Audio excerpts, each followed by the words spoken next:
Hello दोस्तों, जय हिंद। तो चलिए शुरू करते हैं आज क्लास की 9th की चैप्टर 1 और पहली क्लास।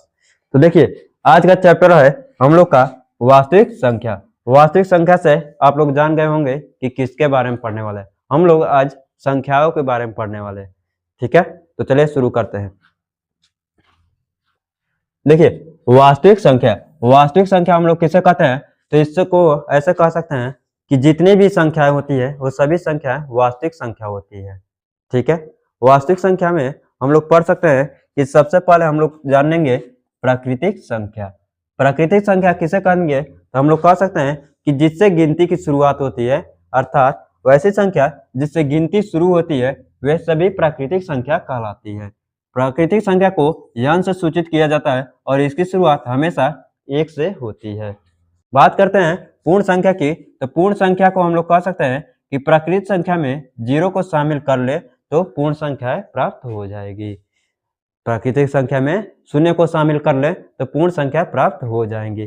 देखिए, पूर्ण संख्या को हम लोग W से सूचित करते हैं और इसकी शुरुआत 0 से लेकर जितना भी हम संख्या सोच सकते हैं वहां तक जाती है। बात करते हैं सम और विषम संख्याओं की, तो जो संख्याएं 2 से भाग जाने पर बिना बाकी के भाग बच जाती है वे सम संख्याएं कहलाती हैं। या ऐसे भी कह सकते हैं कि जो संख्याएं 2 से पूरी तरह कट जाए उसे सम संख्या कहते हैं। बात करते हैं विषम संख्या की, तो विषम संख्या जो संख्याएं 2 से भाग जाने पर बाकी बचती है वे संख्याएं विषम संख्याएं कहलाती है। विषम संख्या को हम लोग कह सकते हैं कि वे संख्याएं जो 2 से पूरी तरह ना कटे। जैसे एग्जाम्पल में सम संख्या को 2, 4, 6, 8, वही विषम संख्या 1, 3, 5, 7।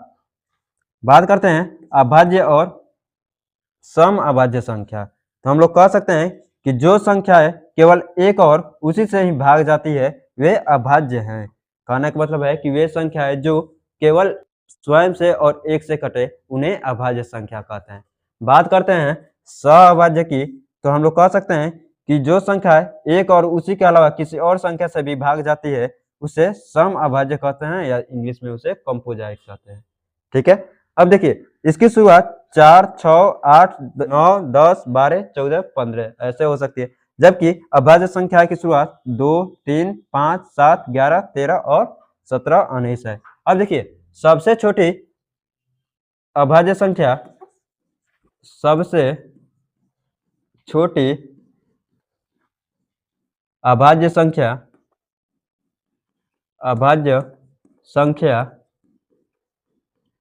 आपका 2 होता है। कितना होता है? 2 होता है।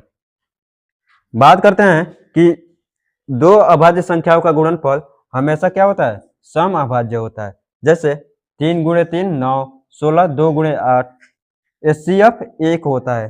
कहने का मतलब है कि जितने भी सहअभाज्य संख्याएं हैं उनका HCF हमेशा 1 होता है। ठीक है, देखिए बात करते हैं धनात्मक और ऋणात्मक पूर्णांक की, तो हम लोग कह सकते हैं कि पूर्ण संख्या में जिनके आगे प्लस का निशान हो वे धनात्मक पूर्णांक कहलाती हैं। क्या कहलाती है? पूर्ण संख्याओं में जिनके आगे प्लस का निशान हो वे धनात्मक पूर्णांक कहलाते हैं। जैसे +1, +2, +3, +4। जिनके आगे माइनस का निशान होता है वे ऋणात्मक पूर्णांक कहलाती हैं। कहने का मतलब है -1, -2, -3 और -4। बात करते हैं जीरो की, तो जीरो ना तो धनात्मक है और ना ही ऋणात्मक है।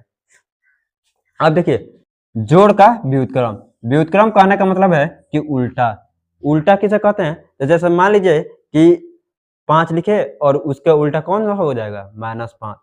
जैसे यहाँ पर है +a का प्लस कर देंगे -a के साथ, तो हमेशा क्या प्राप्त होता है? 0। बात करते हैं परिमेय संख्या, तो हम लोग कह सकते हैं कि जिसे a और b पूर्णांक हो तथा b जो है 0 के बराबर न हो, किसी संख्या को a बटा b के रूप में लिखा जा सके वह परिमेय संख्या होती है। इसे q से दर्शाते हैं। कहने का मतलब है कि वैसी संख्या जिसे p बटा q के रूप में लिखा जा सके और q जो है 0 के बराबर न हो। या अगर बात करते हैं a बाई b की, तो देखिए वैसी संख्या है जो a बटा b के रूप में लिखा जा सके और b जो है 0 के बराबर न हो। लेकिन इसमें एक बात और जोड़ेंगे, a और b में कोई भी उभयनिष्ठ संख्याएं नहीं होनी चाहिए। अगर मान लीजिए कि a और b में उभयनिष्ठ संख्याएं होती हैं तो उनको हम भिन्न कह सकते हैं, पूर्णांक मतलब परिमेय संख्या नहीं कह सकते हैं। बात करते हैं अपरिमेय संख्या की। तो अपरिमेय संख्या होती है तो कह सकते हैं कि कुछ संख्या ऐसी होती है जिन्हें p बटा q के रूप में नहीं लिखा जा सकता, वे अपरिमेय संख्या होती हैं, जैसे कि √2, √3, पाई इत्यादि। परिमेय और अपरिमेय का परिवार ही वास्तविक संख्या कहलाता है। ठीक है, परिमेय और अपरिमेय संख्याओं को जब एक साथ मिला देंगे तो वे सभी संख्याएं क्या कहलाती हैं, तो वास्तविक संख्याएं कहलाती हैं। बात करते हैं समतुल्य परिमेय संख्या। तो हम लोग कह सकते हैं कि वह बात करते हैं समतुल्य परिमेय संख्या, जैसे कि हम लोग डायरेक्ट एग्जाम्पल से चलते हैं। एग्जाम्पल जैसे मान लीजिए कि 2/3 है। अब 2/3 में हम लोग जिस भी संख्या से गुणा करें ऊपर नीचे बराबर होना चाहिए। जैसे 1 से गुणा कर रहे हैं 1/1 से, तो ऊपर नीचे दोनों वही होना चाहिए। मान लीजिए कि 2 से कर रहे हैं तो क्या होगा 2/2। जब ऊपर नीचे सेम संख्या से गुणा की जाती है तो हो जाता है 4/6। तो हम लोग कह सकते हैं कि 2/3 और 4/6 एक समतुल्य संख्या है। समतुल्य परिमेय संख्या है। बात करते हैं परिमेय संख्याओं के जोड़ और घटाव की। तो देखिए परिमेय संख्याओं का जोड़ कहने का मतलब है जोड़ और गुणा के नियम। तो दो परिमेय संख्याओं का जोड़ कैसे होता है, तो मान लीजिए कि a/b प्लस c/d दो परिमेय संख्या है। जब इनका जोड़ करेंगे तो सबसे पहले a और d का गुणा कर लेंगे। गुणा करने के बाद a का गुणा d के साथ और प्लस b का गुणा c के साथ करेंगे। इसके बाद जो भी प्राप्त होती है उसे ही हम लोग क्या कहते हैं, परिमेय संख्याओं का जोड़ कहते हैं। बात करते हैं दो परिमेयों को गुणा की। तो मान लीजिए a/b और c/d दो परिमेय संख्या है। जब इनकी बात करते हैं गुणा की तो ये ऊपर का ऊपर से गुणा और नीचे का नीचे के गुणा हो जाता है, और जो भी संख्या प्राप्त होती है वही क्या हो जाती है, इनका गुणा हो जाती है। परिमेय संख्या के घटाव और भाग पे देखिए यहाँ पर a/b माइनस c/d दो परिमेय संख्या है। यहाँ पर नीचे के हरों का गुणा कर दिया गया है और फिर a, d और माइनस bc कर दिया गया है। कहने का मतलब है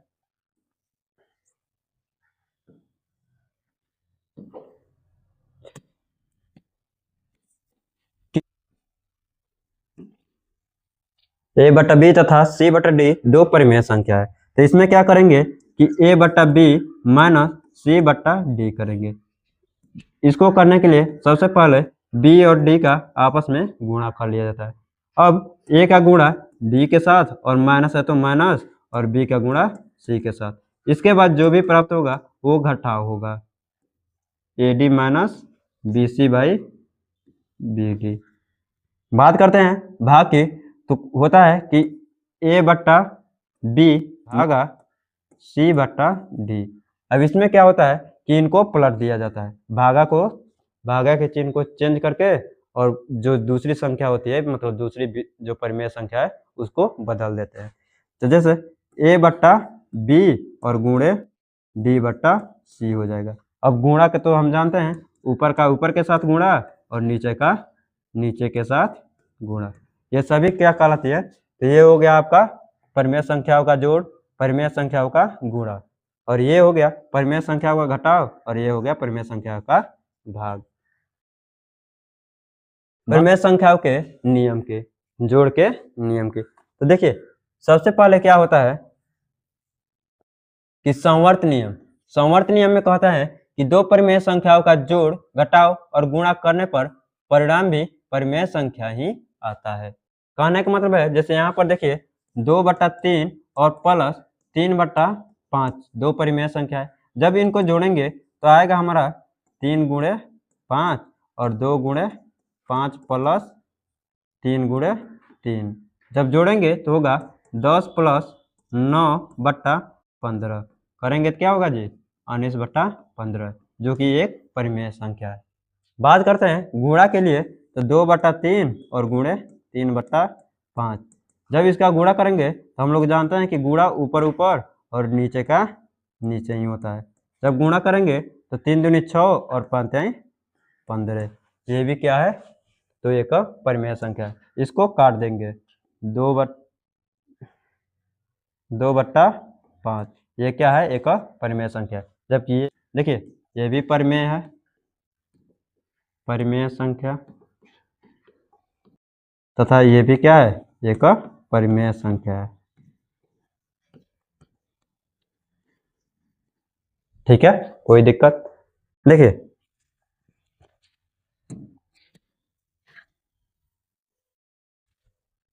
क्रमविन्मय नियम क्या होते हैं, तो हम लोग कह सकते हैं कि जोड़ और गुणा में संख्याओं का क्रम बदलने पर परिणाम नहीं बदलता है। जैसे मान लीजिए कि 2/3 प्लस 3/5 दो संख्या है, इनका क्रम बदल दिया जाता है, 3/5 और प्लस 2/3।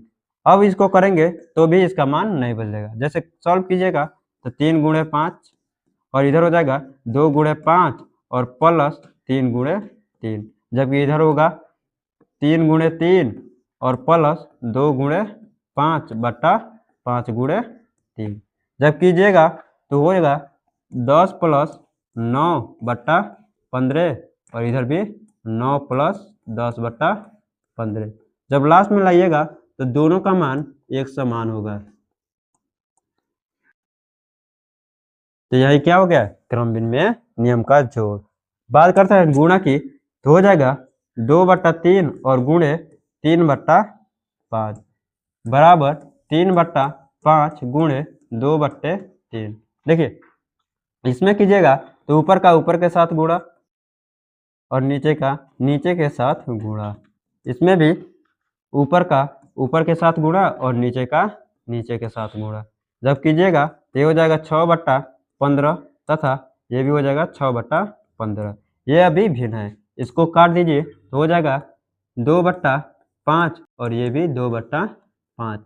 ये क्या है, परिमेय संख्या है। कहने का मतलब है कि क्रमविन्मय नियम कहता है कि उसका क्रम बदलिए, चाहे आगे लिखिए चाहे पीछे लिखिए, सभी परिमेय संख्या ही मिलेंगी।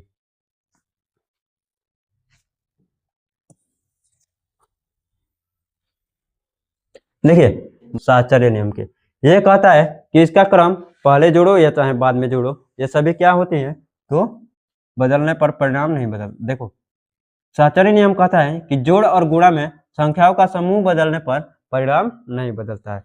जैसे हम लोग कह सकते हैं कि 2/3 प्लस 3/5 और प्लस 1/7 तीन परिमेय संख्या, इनका क्रम बदलने पर ये भी समान होंगे। जैसे 2/3 प्लस 3/5 और प्लस 1/7। देखिए यहाँ पर पहले दोनों परिमेय संख्या में कोष्ट है, यहाँ पर लास्ट वाले दो परिमेय संख्या में कोष्ट है। जब इसका करेंगे योगफल तो होगा इसका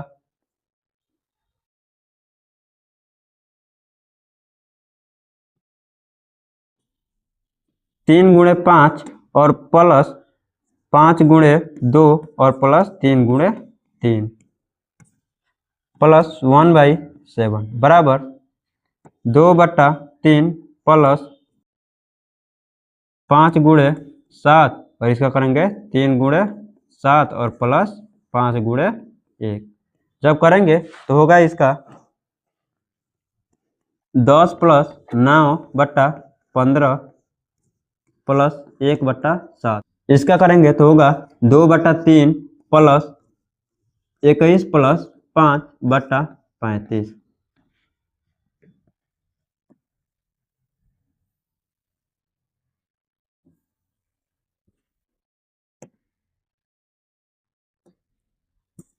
देखिए आगे बढ़ते हैं तो होगा 19/15 प्लस 1/7, जबकि इधर होगा 2/3 प्लस 26/7।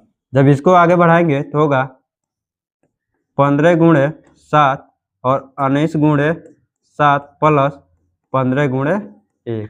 इसका होगा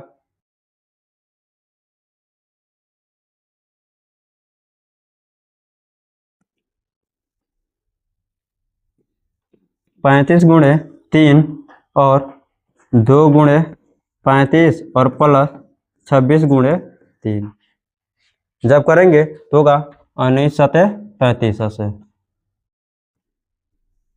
बट्टा 15 सतह 105 और इधर होगा 35 गुना 70 और प्लस 26 त्याई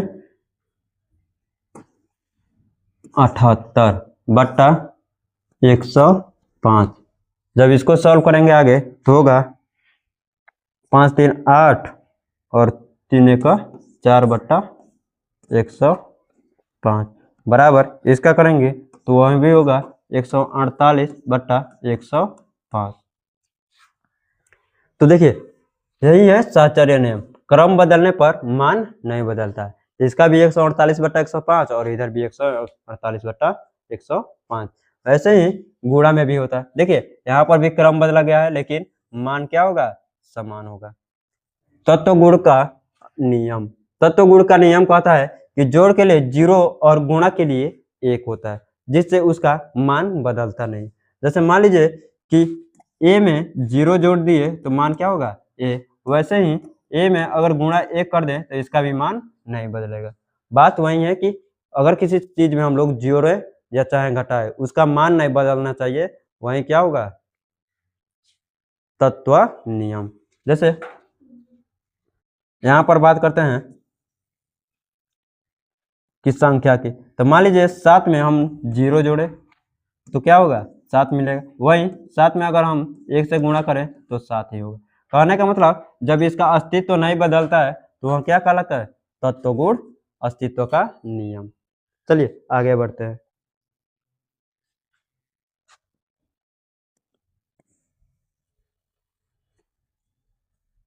व्युत्क्रम या प्रतिलोम का नियम। व्युत्क्रम कहने का मतलब होता है कि उल्टा।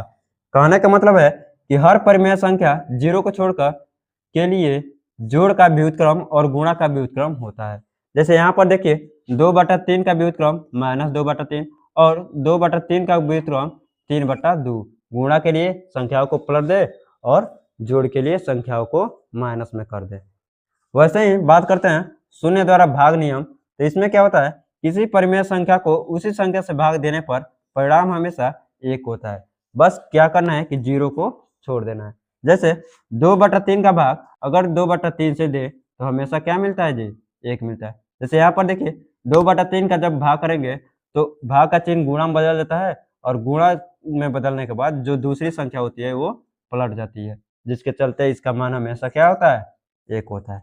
बात करते हैं वितरण नियम का। तो वितरण नियम कहता है कि गुणा जोड़ या घटाव को संबंध में वितरण नियम काम करता है। जैसे यहाँ पर देखिए 2/3 गुणे 3/5 प्लस 1/7 बराबर होता है 2/3 गुणे 3/5 प्लस 2/3 गुणे 1/7। देखिए इसको हम और अच्छे तरीके से समझाते हैं।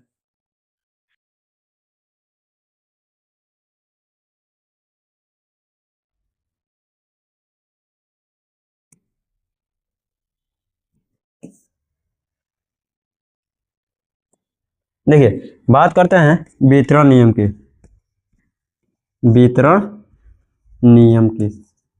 तो वितरण नियम कहता है कि a का गुणा b प्लस c के साथ कीजिए या a गुणे b और प्लस a गुणे c कीजिए, मान हमेशा बराबर होता है। जैसे कि हम लोग देख सकते हैं कि जैसे मान ले लेते हैं कि परिमेय संख्या 2 3 और 7 है। तो इसमें क्या होगा कि 2 का गुणा 3 प्लस 7 के साथ कीजिए या 2 का गुणा 3 और फिर 2 का गुणा 7 कीजिए, मान एक ही आएगा। जैसे देखिए 2 गुणे 7 में 3 जोड़िएगा 10 और इधर 3 दूनी 6 और 7 दूना 14। जब जोड़ेंगे कितना होगा जी, 10 दूना 20 और इधर भी कितना होगा 20। कहने का मतलब है कि वितरण नियम साफ कहता है कि उसको एक साथ जोड़कर पहले और उसके बाद गुणा कीजिए या चाहे पहले गुणा करके उसके बाद जोड़िए, सभी का मान क्या होता है, समान आता है। परिमेय संख्याओं का संख्या रेखा पर निरूपण। तो देखिए परिमेय संख्या को संख्या रेखा पर निरूपण करने के लिए हम यहाँ पर एक चीज देखते हैं। देखिए दोस्तों, तो हम लोग बात कर रहे थे कि संख्या रेखा पर कैसे निरूपण करें। देखिए अगर 0 से 1 के बीच में है तो 0 से 1 के बीच में लिखेंगे। जैसे यहाँ पर 1/2 का अगर मान निकालेंगे तो 1/2 का दशमलव मान आएगा 0.5, जो 1 और 0 के बीच में। बात करते हैं 3/2 की, तो 3/2 का मान होता है 1.5, जिसका वैल्यू होता है 1 और 2 के बीच में, तो इसको दर्शाया गया है बीच में। बात करते हैं -1/2 की, तो वही चीज है कि -1/2 का मान आता है -0.5, तो 0 से 1 के बीच में दर्शाया गया है। बात करते हैं आज की क्लास की लास्ट टॉपिक की, जिसमें हम लोग पढ़ेंगे कि दो परिमेय संख्याओं के बीच परिमेय संख्या कैसे निकालते हैं। तो देखिए अगर मान लीजिए कि कोई भी संख्या है और इसके बीच में कह रहा है कि परिमेय संख्या निकालना है, तो उसमें कर दे सकते हैं कि दोनों का औसत ले लीजिए। औसत कहने का मतलब है जैसे कि हम बताते हैं, जैसे देखिए मान लीजिए कि ए और बी दो परिमेय संख्या है और कह दे कि इन दोनों के बीच में एक परिमेय संख्या निकालना है, तो हम लोग क्या करेंगे कि a + b/2 कर देंगे, इन दोनों को जोड़कर और 2 से भाग। ये तो हो गया कि एक संख्या निकालना हो। जब दो संख्या निकालना हो तब क्या करेंगे, तो देखिए a + b/2 और b। तो बात करते हैं कि इन तीनों के बीच में अब दूसरा परिमेय संख्या कैसे निकालते हैं, क्योंकि देखिए पहला तो हम लोग सीख गए कि दोनों का औसत ले लेंगे, लेकिन दूसरे के लिए हम लोग क्या करेंगे, तो हम लोग दो तरीके से कर सकते हैं। पहला तरीका है कि आप इन दोनों का जोड़कर फिर से 2 से भाग दे दिए, या लास्ट वाले को जोड़कर भाग दे दीजिए। जैसे a + b/2 का अगर बट्टा 2 करेंगे तो क्या होगा, इधर हो जाएगा 2a + a और प्लस b/2 गुणे 2। जब इसका करेंगे तो हो जाएगा 3a और प्लस b/4। वैसे ही अगर लास्ट वाले को जोड़ेंगे तो दूसरा तरीका ये है कि a + b/2 और प्लस b/2। जब ऐसे करेंगे तो a + b और प्लस 2b और बट्टा 2 गुणे 2। जब इसका करेंगे तो हो जाएगा a + 3b और बट्टा 4। तो ऐसे ही हम लोग क्या करेंगे कि दो परिमेय संख्याओं के बीच में परिमेय संख्या निकाल लेंगे। तो दोस्तों आज की क्लास यहीं पर समाप्त होती है। जय हिंद, जय भारत।